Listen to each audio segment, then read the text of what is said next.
In today's video, I'm going to teach you how to stream Nintendo Switch to Discord. By the end, you'll have a clean, reliable screen share your friends can watch right inside your server.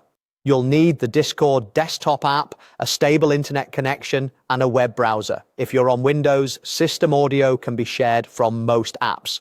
On macOS, make sure Discord has screen recording permission in system settings so your viewers can see what you share. Start by opening the official Nintendo website in your browser. This gives you a safe visual page to share and makes it easy to confirm everything looks and sounds right before you go live to friends. Keep the tab handy, we'll pick it as the source in a moment.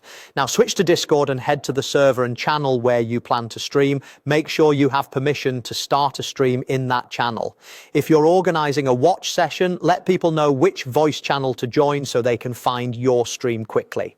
In the left sidebar, find the voice channel section and choose the voice channel you want to use. This is where your audience will gather. If you don't see a suitable channel, pick any voice channel you have access to. Join the voice call. Take a second to confirm your microphone and speakers are set correctly by checking the voice status at the bottom of Discord.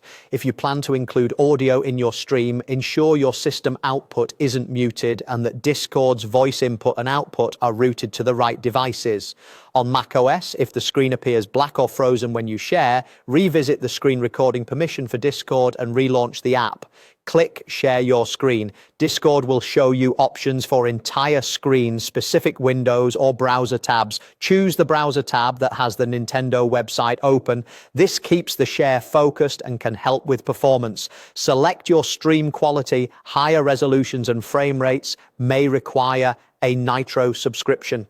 If there's a toggle for sound, turn it on so viewers hear what your system is playing, then start the stream. Viewers can click Watch Stream in the voice channel to join.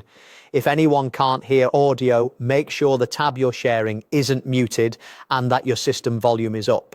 For true live gameplay from a Nintendo Switch, you'll typically need a capture card and to share that capture window instead, but the process inside Discord is the same. When you're done, simply stop streaming and leave the voice call.